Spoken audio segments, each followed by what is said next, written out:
سيدنا مولانا محمد صلوا على محمد محمد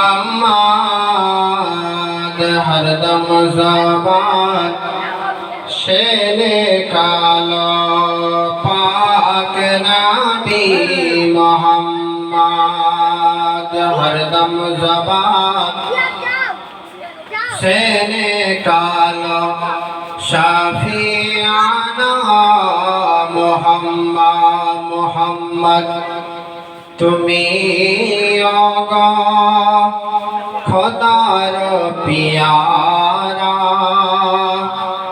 अमीना माয়ের তুমি নয়নের তারা মোহাম্মদ তুমি আগা খোদার প্যারা আমিনা মায়ের তুমি নয়নের তারা এসেছিলে তুমি আগা সেই নিসরাতে এসেছিলে তুমি আগা সেই নিসরাতে মুখেতে খোদার বাণী কোরআন নিয়ে হাতে মোহাম্মদ তুমি আগা খোদার প্যারা আমিনা মায়ের তুমি নয়নের তারা তবু সব আগমনে সকলের মাঝে তহিদের বাঁশি বাজে সব হৃদয়ে তোমারি আলোকদানে আলোকিত সারা তোমারি মধুর টানে দিল পারা পারা তোমারি আলোকদানে আলোকিত কারা তোমারি মধুর টানে দিল পারা পারা অগণ বিদ জাহান তুমি দয়া কর শফাআত কর গো সাথে নিমার মোহাম্মদ তুমি আগা খোদার প্যারা আমিনা মায়ের তুমি নয়নের তারা আল্লাহুম্মা সাল্লি আলা মাওলানা মুহাম্মদ ওয়া আলা আলি সাইয়্যিদিনা মুহাম্মদ সাল্লাল্লাহু আলা মুহাম্মাদিন সাল্লাল্লাহু আলা মুহাম্মদ হরদম ज़बान से निकालो पाक नबी मोहम्मद हरदम ज़बान से निकालो शफीआना मुहम्मद सल्लल्लाहु ताला अलैहि वसल्लम। अल्हम्दुलिल्लाह যাবতীয় প্রশংসা মহান স্রষ্টার যিনি দাতা হায়াত ও মতের মালিক যে আল্লাহ পাক আমাদেরকে বড় কৃপা করে দয়া করে মায়া করে এই মাগরিবের পরে পরে মিলাদুন নবীর মাহফিলে বসার আপনাদেরকে শ্রবণ করার আমাকে বলার তৌফিক ইনায়াত করেছেন। সে আল্লাহ পাকের প্রতি শুকরিয়া আদায় করি। সকলে উচ্চ আওয়াজে উচ্চ রবে আরবি ভাষায় বলুন আলহামদুলিল্লাহ। तिनार परे परे शान सहजीविकार मदनी तजदार अहमद मुफ्तार बेकसू के कस्बे शहादों के सहारा गरीब के सीने लगाने वाले पैगंबर कुल अंबिया के सरदार मालिक मुफ्तार नबी मोहम्मद अरबी सल्लल्लाहु ताला अलैहि वसल्लमेर प्रति लक्ष लक्ष कोटि कोटि दरूद ও সালামের নজরানা উদ্ভাসিত হোক সে রাসূলের প্রতি दरूद सलामेर नजराना उद्भासित होक से नबी के हाजिर नाजिर भेबे इल्मे गायबेर संबाददाता आलिमे माकाना अमायकुलेर खबरदाता जीवित नबी हायात नबी नूरेर नबी गुण करे नबीर प्रति प्रशंसा आदाय करी सकले उच्च आवाजे उच्च रबे आरबी भाषाয় বলেন আল্লাহুম্মা আমিন। আপনাদের সম্মুখে কালামুল্লাহ শরীফ থেকে এক টুকরা আয়াত কারিমা তেলাওয়াত করেছি। ওয়ালা قد نصركم الله ببدر وانتم اذلة নিশ্চয় রব্বুল আলামিন সেই বদরের প্রান্তরে মুসলিমদের প্রতি সাহায্য করেছিলেন। আল্লাহ রব্বুল আলামিন রমজানুল মুবারক মাসে 17 তারিখে এই বদরের যুদ্ধ হয় আর সেই যুদ্ধে মুসলমানরা জয়লাভ করেছিলেন। আজ মুসলমান এই কোরআনকে প্রশ্ন করুন, হে কোরআন বলো তোমার নাম কি? কোরআন উত্তরে বলবে বাল হুয়া কুরআনুল মাজিদ, আমার নাম হলো কোরআন মাজিদ।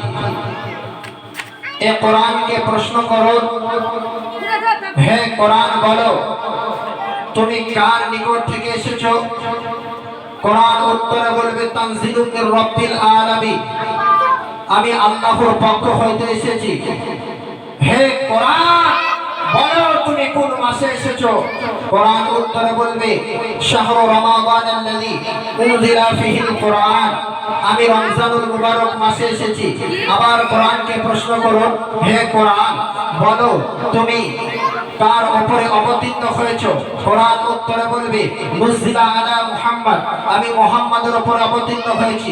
হে কোরআন বলো তুমি দিনে এসেছো না রাতে এসেছো? কোরআন উত্তরে বলবে ইন্না আনজালনাহু ফি লাইলাতুল কদর, আমি লাইলাতুল কদরের রাত্রিতে এসেছি।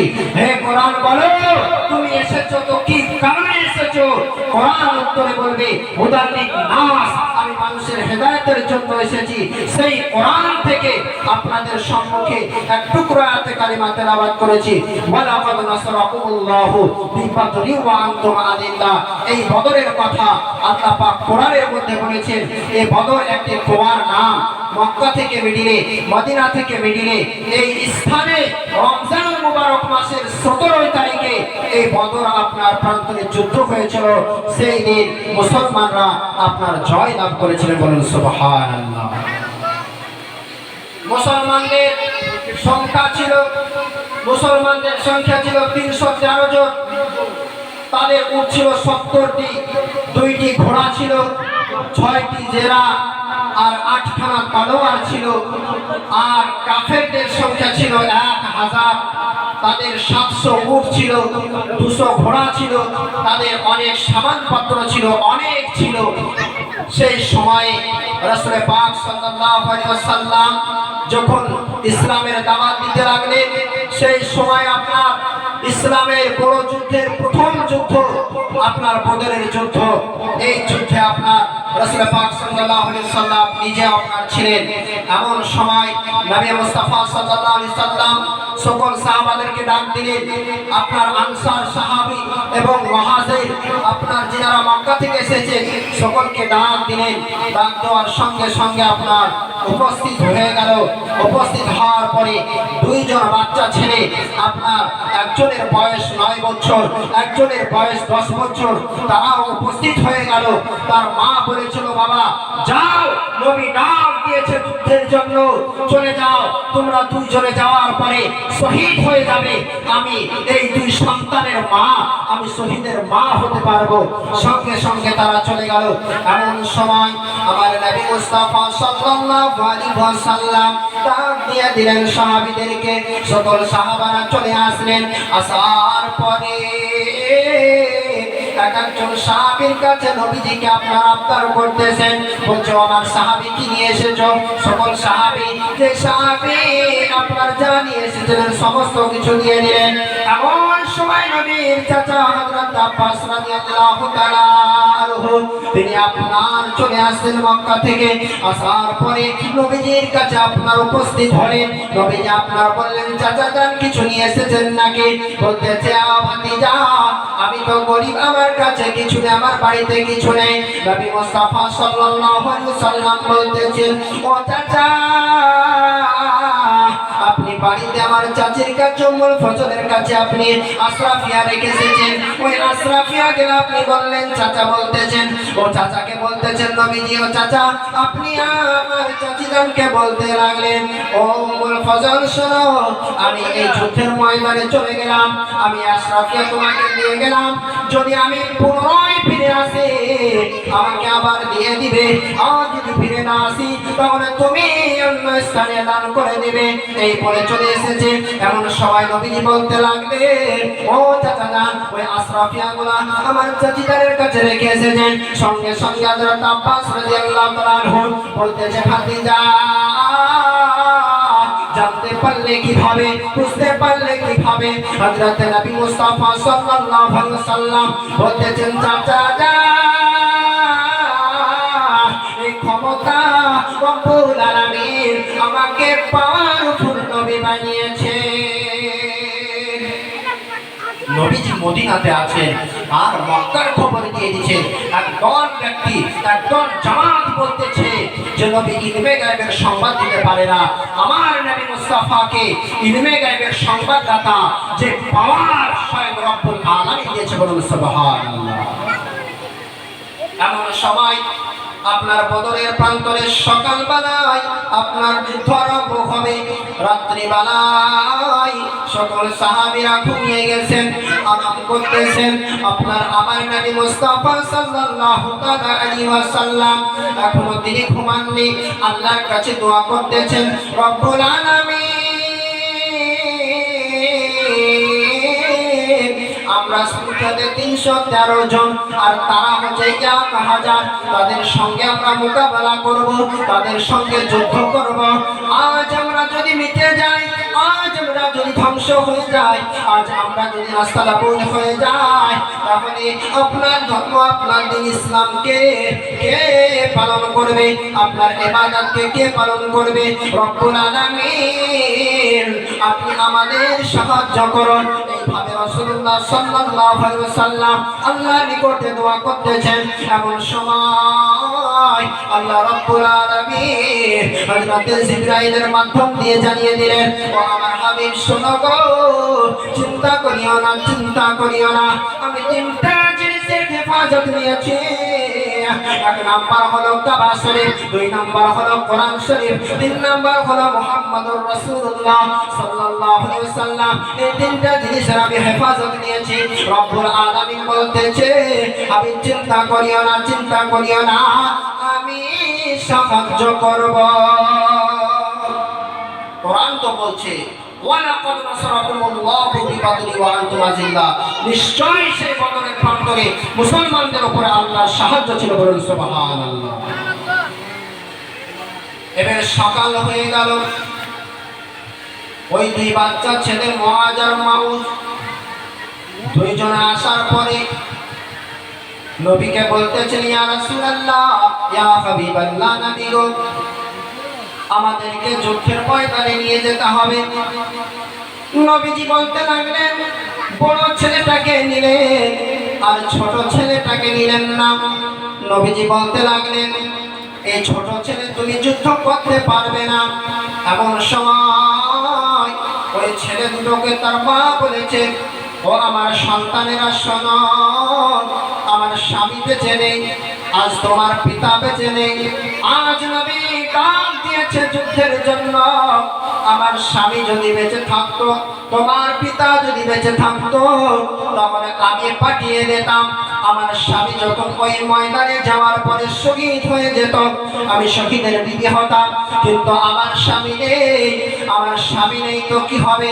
আমার দুই ছেলে রয়েছে, দুই ছেলেকে বলে দিল দিল, বাবা শোনো, তোমরা চলে যাও, নবী ডাক দিয়েছে, অতক্ষণ পর্যন্ত তোমরা ফিরবে না, অতক্ষণ পর্যন্ত তোমরা বাড়ি আসবে না, যতক্ষণ পর্যন্ত তোমরা শহীদ না হবে। যতক্ষণ পর্যন্ত তোমরা শহীদ না হবে বাড়ি তোমরা আসবে না। এমন সময় বড় ছেলেটাকে নবীজি নিয়ে নিলেন কাতারের মধ্যে, ওই 313 মধ্যে নিয়ে নিলেন। ছোট ছেলেটা বলছে, নবী গো আমিও যেতে চাই। নবীজি বলতেছে, ও বাচ্চা ছেলে, তুমি যুদ্ধ করতে পারবে না, তোমাকে নেওয়া হবে না। ছোট বাচ্চা ছেলেটা বলতেছে, নবী গো আপনি বলে দিন, যার শক্তি বেশি হবে তাকে যুদ্ধের ময়দানে নিবেন, আর যার শক্তি কম হবে তাকে যুদ্ধের ময়দানে নিবেন। নবীজি আমার বলতেছেন, যার শক্তি বেশি হবে, যে জিহাদ করতে পারবে তাকে আমি নেব। ওই ছোট বাচ্চা ছেলেটা বলতেছে, ও নবী গো আমার বড় ভাইয়ের চাইতে আমার শক্তিটা বেশি। এমন সময় যে বাচ্চা ছেলেটা প্রশ্ন করে দিল, ইয়া রাসূলুল্লাহ, হাবিবাল্লাহ, নবী গো আপনি আমাকে আমার ভাইয়ের সঙ্গে কুস্তি লাগিয়ে দিন, আমার ভাইকে যদি আমি পেড়ে ফেলতে পারি, তাকে যদি জমিনে ফেলে দিতে পারি, তখন আপনি আমাকে নিয়ে যাবেন। এমন সময় নবীজি কুস্তি লাগিয়ে দিলেন। ছোট ছেলেটা বড় ভাইয়ের কাছে এসে বলছে, ভাই তুমি তো সার্টিফিকেট পেয়ে গেছো, তুমি তো যুদ্ধের ময়দানে যাওয়ার সার্টিফিকেট পেয়ে গেছো, আমাকে নবীজি ছোট বলে দিতে চাই না। ও আমার ভাই, তোমার সঙ্গে আমার কুস্তি হবে, তোমার সঙ্গে আমার জং হবে, তোমার সঙ্গে আমার লড়াই হবে, তুমি জমিনে পড়ে যাবে আর আমি তোমার উপরে থাকবো। এইভাবে নবীজি জানতে পারবে, বুঝতে পারবে আমার শক্তি খানা বেশি, আমার শক্তি বেশি, আমাকে নবীজির দলে নিয়ে নেবে। এইভাবে বাচ্চা ছেলেটা একটা ছক তৈরি করলো। ছক তৈরি করার পরে বড় ছেলেটাকে পেড়ে দিয়েছে। এমন সময় বড় ছেলেটাকে কানে কানে বলল, ভাই তুমি জমিনে পড়ে যাও, তাহলে নবীজি আমাকে দলের মধ্যে নিয়ে নেবে। কিন্তু নবীজি সবই তিনি জানেন, সবই বুঝতে পারছেন, তবুও সেই ছেলেটা ছক করে যখন বড় ছেলেটাকে পেড়ে দিল, নবীজি দলের মধ্যে শরীক করে নিল। বলুন সুবহানাল্লাহ। এবার আপনার সকালবেলায় যুদ্ধ আরম্ভ হয়ে যাবে। এমন সময় বদরের প্রান্তরে যুদ্ধ আরম্ভ হয়ে যাবে। আল্লাহ রাব্বুল আলামিন তার ফেরেশতাদেরকে 1000 ফেরেশতাকে পাঠিয়ে দিলেন। আল্লাহ পাক কিভাবে সাহায্য করেছিলেন হাদিসের মধ্যে পাওয়া যায়, কোরআনের আয়াত দ্বারা বোঝা যায়। 3 রকম ভাবে আল্লাহ পাক সাহায্য করেছিলেন। প্রথম নাম্বার, কিভাবে সাহায্য করেছিলেন? মুসলমানের সংখ্যা 313 জন। তারা জানে কাফেরদেরকে দেখার পরে, 1000 রাস্তাকে দেখার পরে তারা মুসলমানরা দেখতো আর তাদেরকে মনে হতো তারা কম সংখ্যা, এটা মনে হতো।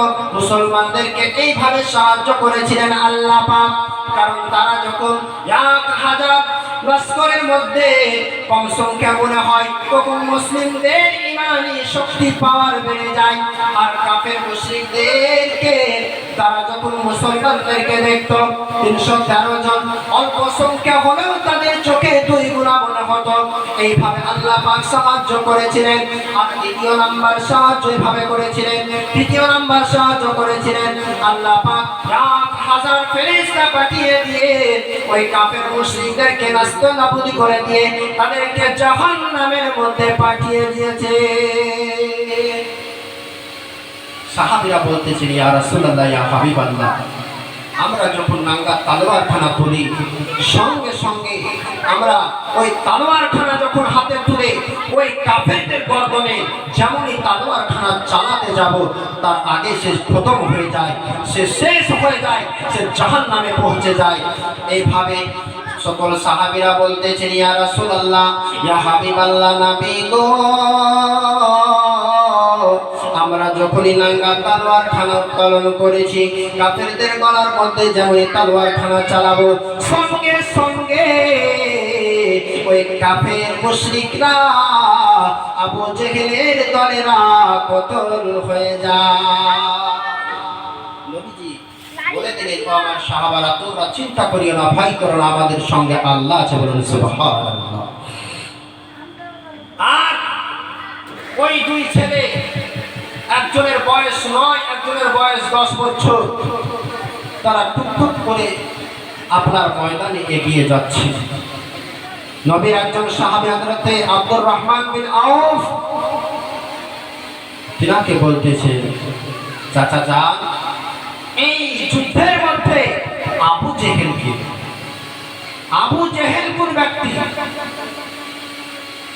আব্দুর রহমান বিন আউফ রাদিয়াল্লাহু তাআলা আনহুমা তিনি আপনার বলতেছেন, বাবা, আবু জেহেলের খবর নিয়ে কি করবা?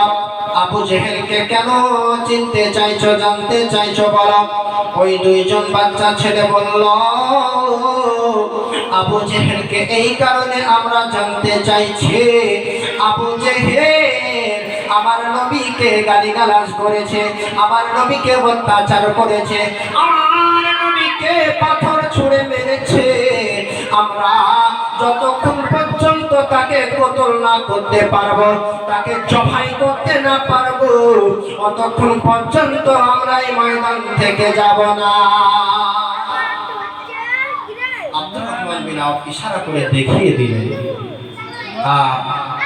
আবু জেহেল 1000 শহীদের মধ্যে ঘোড়ার উপরে চেপে আছে।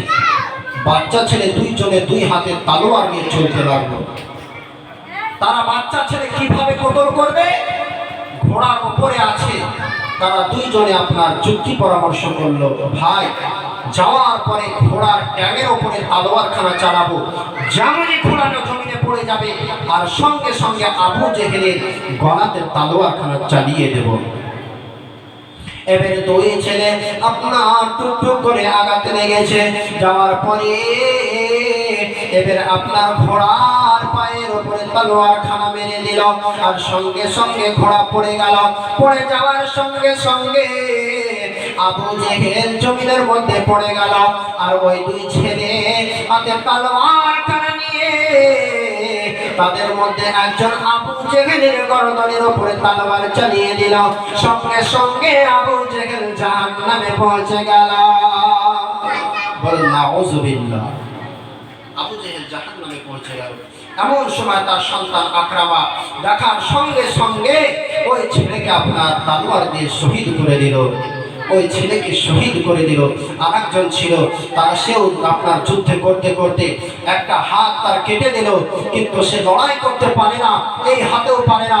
সেই সময়তে ওই তলোয়ারখানা ফেলে দিয়ে ওই কাটা হাতটা নিয়ে নবীজির কাছে চলে গেলেন। যাওয়ার পরে নবীজিকে সমস্ত ঘটনা বললেন।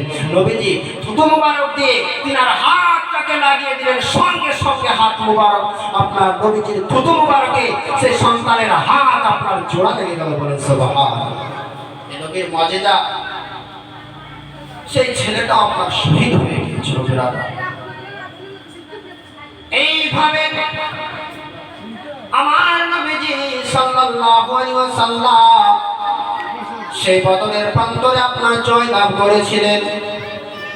কবি কি লিখতেছে, দারে দারে ঘুরে খোদার বাণী পৌঁছে দিয়েছ দিন রাত, দারে দারে ঘুরে খোদার বাণী। মুহাম্মদ সুবহানাল্লাহ। দারে দারে ঘুরে খোদার বাণী পৌঁছে দিয়েছ দিন রাত, ছিল না তোমায় তায়েবাসী, করলো যে শুধু আঘাত, করলো যে শুধু আঘাত। তোমার পায়ে পথের ধুলি,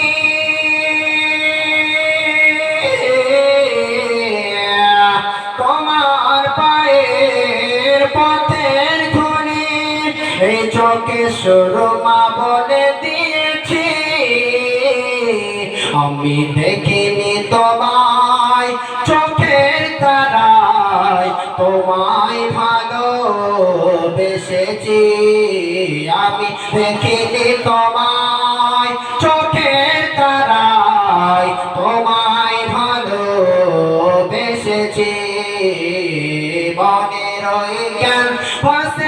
তোমার ছবি ভাসে, তোমার প্রেমে যেন পড়েছি, তোমার প্রেমে যেন পড়েছি।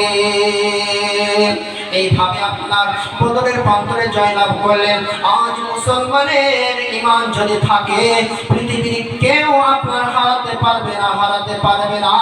ইসলাম সর্বদা সবসময় জয় হয়েছে, এখনো কিয়ামতের আগে পর্যন্ত জয়লাভ করবে। এইভাবে যখন মক্কাতে আপনার মদিনাতে ইসলামের প্রচার করতে লাগলেন, প্রচার করতে করতে এক সময়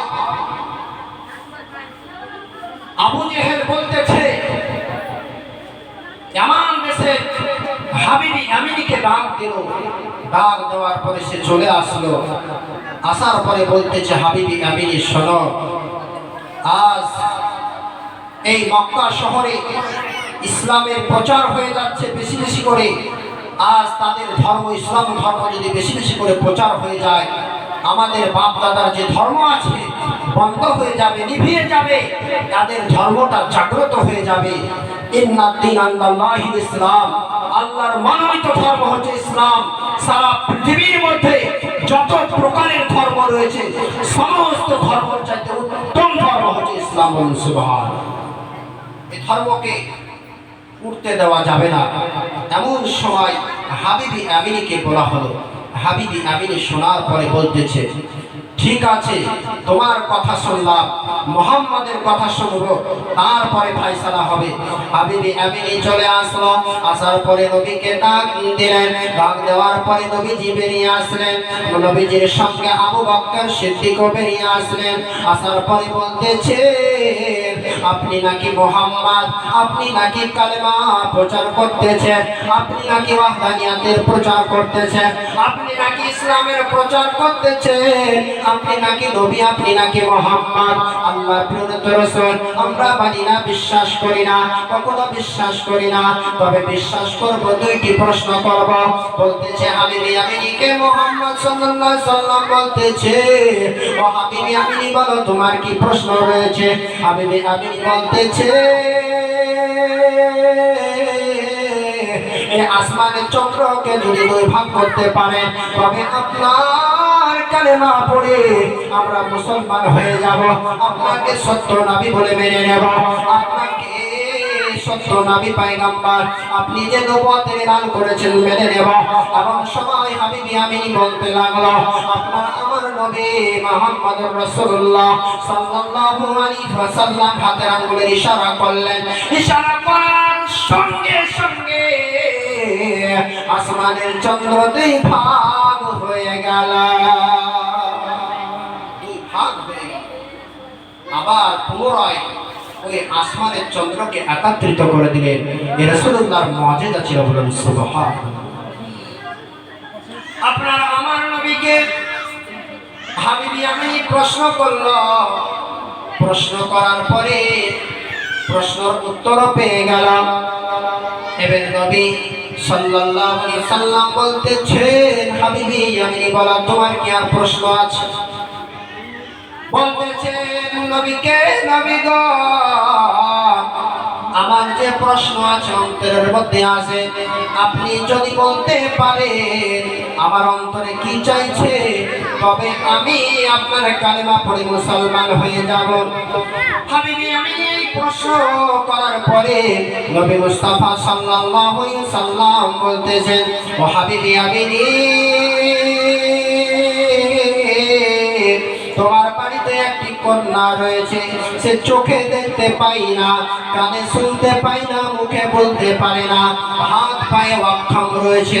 এই মেয়েটি তোমার বুঝ রয়েছে, তোমার কাছে বুঝ মনে হচ্ছে, তুমি চাইছো মেয়েটি যেন সুস্থ হয়ে যায়। হাবিবি আমিনী বলতেছে, আমার মনের কথা নবীজি বলতে পেরে গেলেন, আমার মনের কথা নবী বলতে পেরে গিয়েছেন।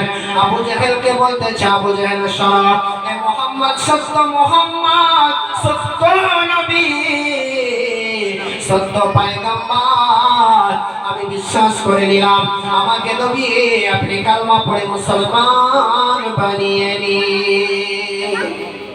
আবু জেহেল মানলো না, কিন্তু হাবিবি আমিনী কালেমা পড়ে মুসলমান হয়ে গেল। আর তারপরে হাবিবি আমিনী বাড়ি চলে গেল। বাড়ি যাওয়ার পরে সালাম দেওয়ার সঙ্গে সঙ্গে তার মেয়েটা সালামের উত্তর দিল। তার মেয়েটা সুস্থ হয়ে গিয়েছে, তার মেয়েটা চোখে দেখতে পাচ্ছে এবং কানেও শুনতে পাচ্ছে এবং মুখেও বলতে পারছে। এমন সময় নবী মুস্তাফা সাল্লাল্লাহু আলাইহি সাল্লাম বলে দিয়েছিলেন, হাবিবি আমিনীকে যাও, বাড়ি চলে যাও, তোমার মেয়ে সুস্থ হয়ে গিয়েছে। এই হাবিবি আমিনী বাড়ি পৌঁছানোর পরে তার মেয়েটাও কালেমা পড়ে নিয়েছে। তখন মেয়েকে প্রশ্ন করছে, ও মা, তুমি কিভাবে বুঝতে পারলে, কিভাবে কালেমা শিখলে? বলছে, আব্বা জান, আপনি যখন মদিনাতে গেলেন, মদিনাতে যাওয়ার পরে নবী মুস্তাফার নিকটে গেলেন, নবী মুস্তাফার নিকটে যাওয়ার পরে কালেমা পড়লেন, মুসলমান হয়ে গেলেন। আমি সব জানতে পেরেছি, বুঝতে পেরেছি, আমিও কালেমা পড়ে মুসলমান হয়ে গেছি। বলুন সুবহানাল্লাহ। তাই কবি কি লিখতেছে, কে রহমতে রহমতে ও নূরে তুমি খজানা, শাহে মদিনা গোয়া আমার শাহে মদিনা, শাহে মদিনা গোয়া আমার শাহে মদিনা। কে রহমতে রহমতে ও নূরে তুমি খজানা, শাহে মদিনা গোয়া আমার শাহে মদিনা, শাহে মদিনা গোয়া আমার শাহে মদিনা। ও নবী, তোমার মদিনায় কেউ খালি ফিরে না, শাহে মদিনা গোয়া আমার শাহে মদিনা, শাহে মদিনা গোয়া আমার শাহে মদিনা। বৃক্ষ এসে তোমার পায়ে ও নবী সিজদায় পড়ে যায়, বৃক্ষ এসে তোমার পায়ে ও নবী সিজদায় পড়ে যায়। হাতের মুঠোয় পাথরে কালেমা পড়ে শোনায়, হাতের মুঠোয় পাথরে কালেমা পড়ে শোনায়। ও নবী, তোমার ইশারায়, ও নবী, তোমার ইশারায় হলো চন্দ্র দোকানা, শাহে মদিনা গোয়া আমার শাহে মদিনা, শাহে মদিনা গোয়া আমার শাহে মদিনা। কে রহমতে রহমতে রহমতে ও নূরে তুমি খজানা, শাহে মদিনা গোয়া আমার শাহে মদিনা। আল্লাহুম্মা সাল্লি আলা